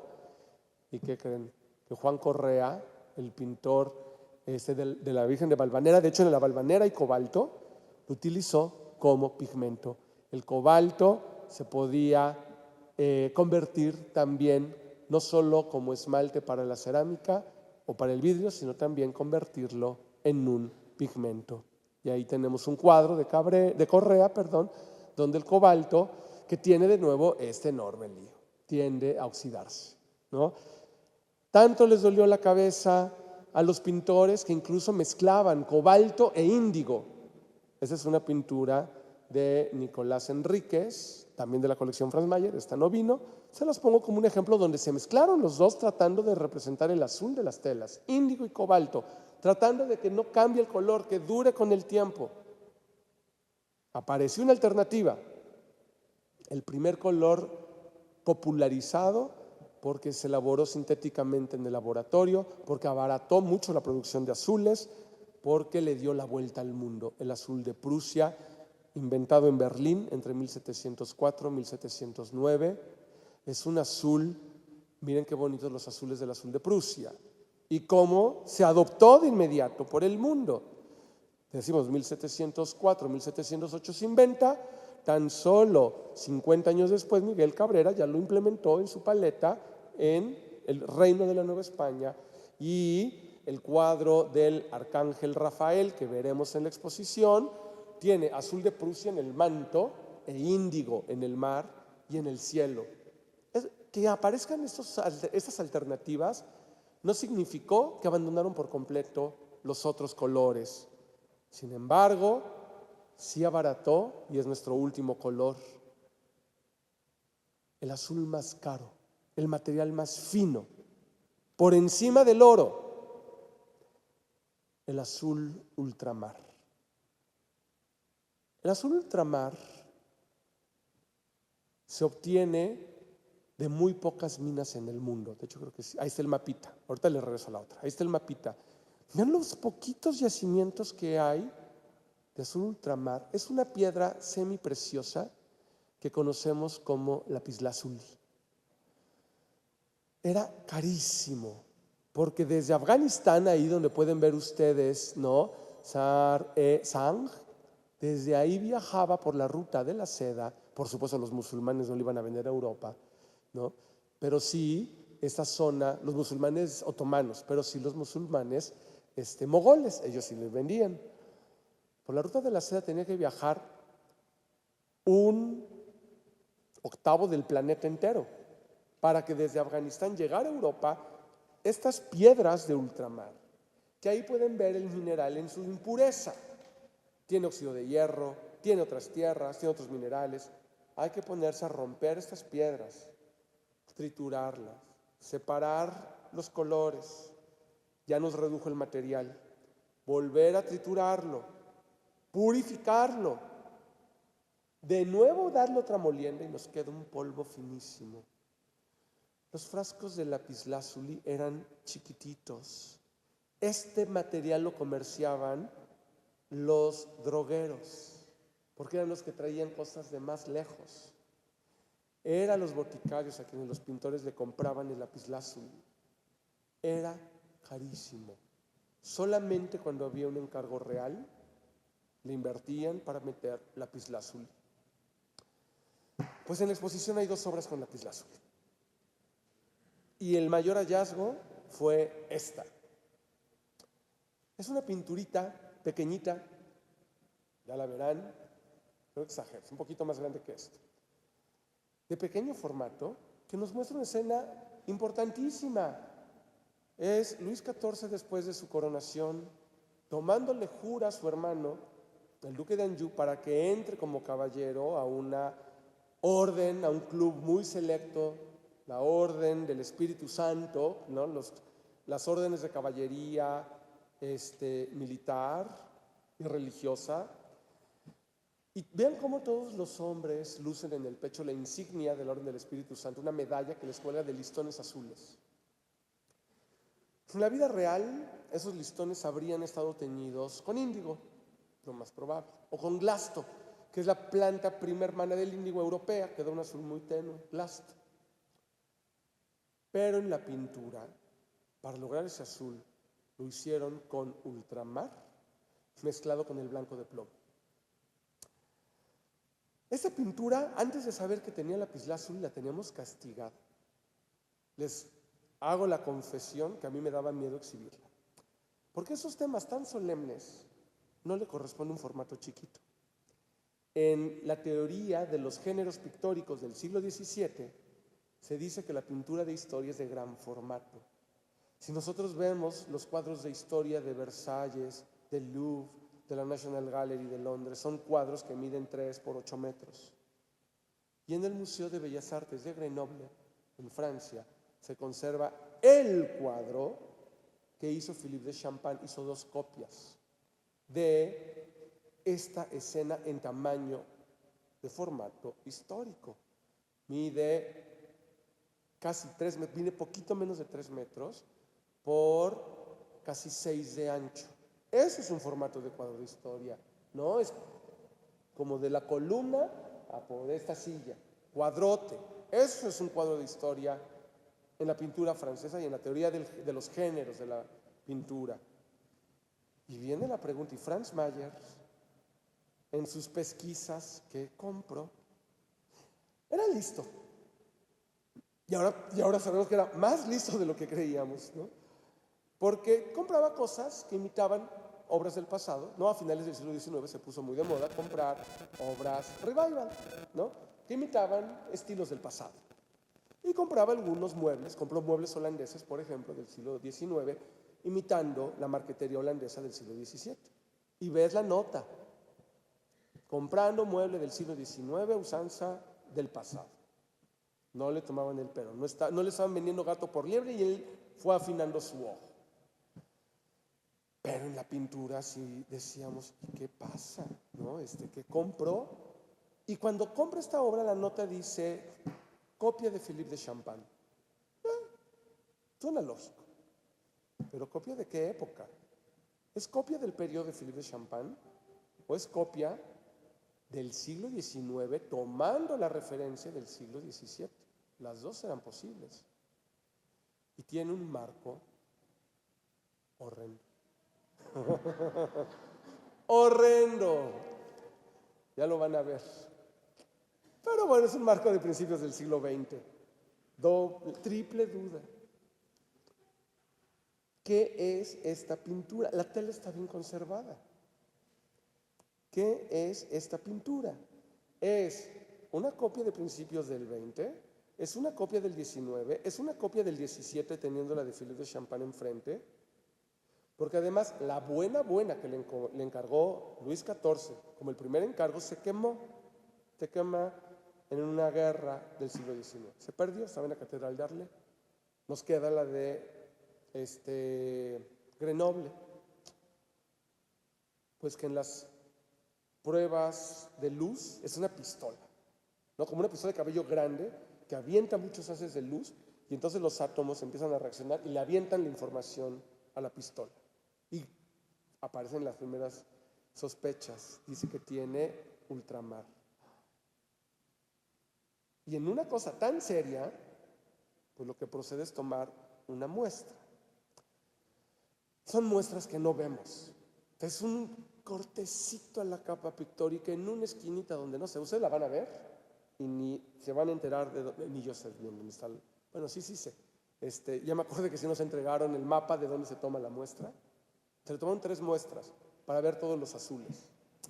Que aparece, hay índigo. Las telas del fondo son índigo, porque es el azul profundo. Y tiene azurita, tiene toques de azurita, pero todos los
Vamos a abrir un espacio para preguntas, algún comentario que tengan y si alguien levanta la mano.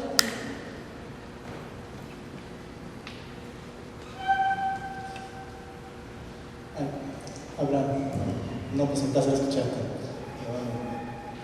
Tengo una pregunta, pero más precisa. Sí, me escucho, pero más precisa.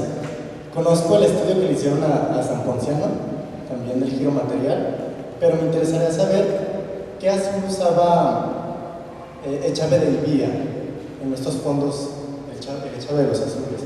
¿Era índigo, o añil, perdón, o era índigo? ¿Cuál era el azul que se utilizaba? Qué buena pregunta, la verdad no tengo idea siquiera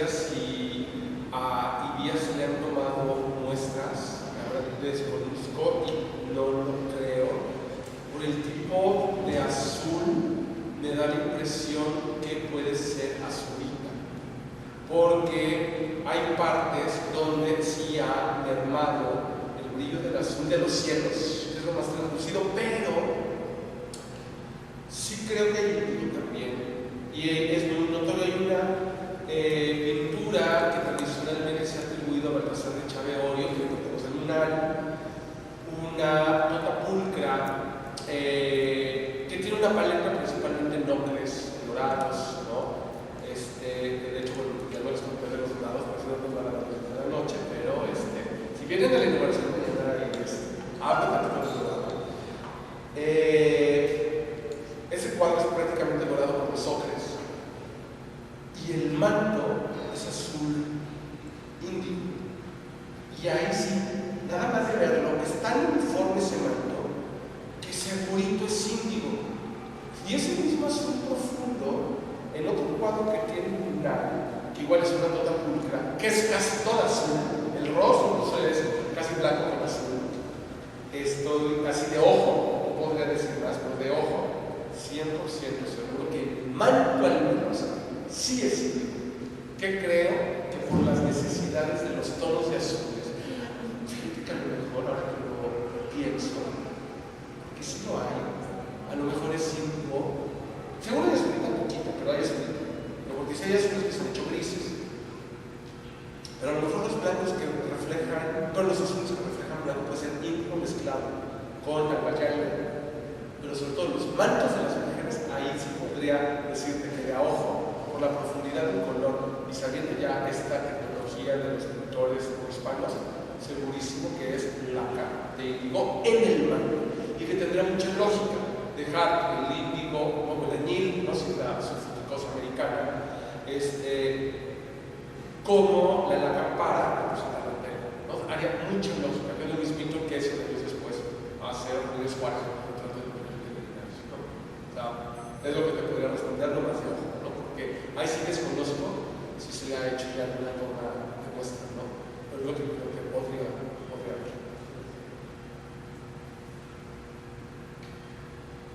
¿Alguna otra pregunta?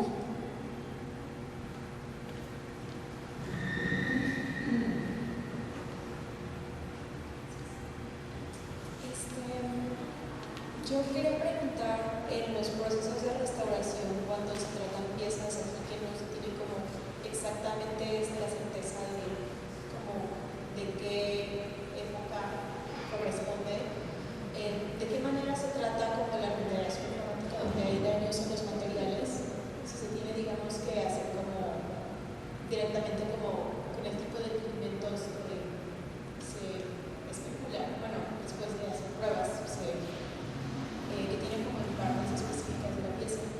¿Cómo más o menos se va desarrollando el proceso de restauración? Porque también tengo entendido que piezas como tan antiguas, pues generalmente ya han sido intervenidas en algún punto como para estabilizarlas, pero no necesariamente son los procesos que ahora aplicaríamos ni como lo que era adecuado en su momento.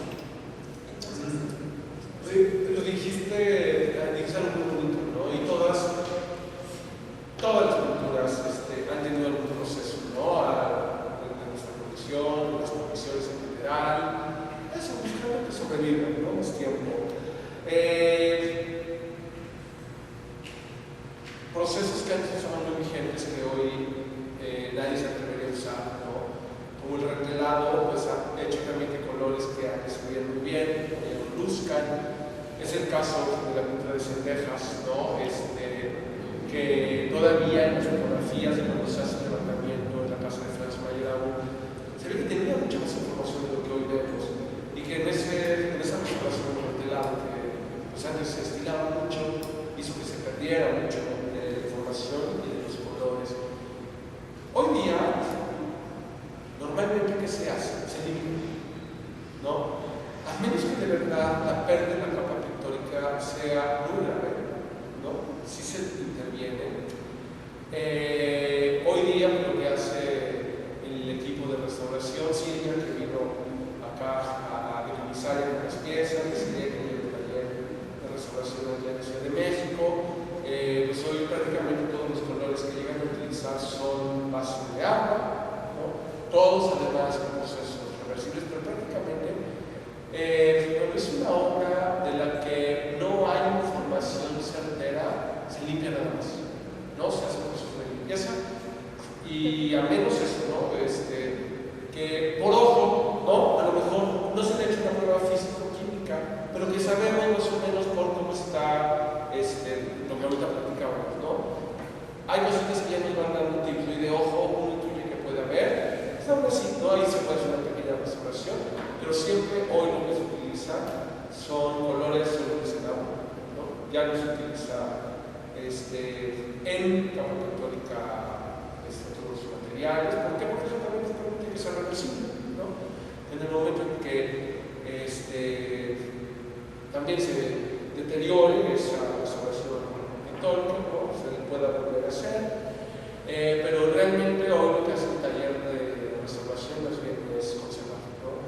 Se limpia, se consolida y realmente mientras menos se pueda tocar la policromía es lo que se evita toda cosa. No, cuando de plano ya no hay, o de verdad no es un faltante muy importante con los colores base de agua, porque si en algún momento se puede hacer una intervención más que proteja, ¿no? Lo que sí se conserva de los materiales, que eso por ejemplo sí se puede hacer en los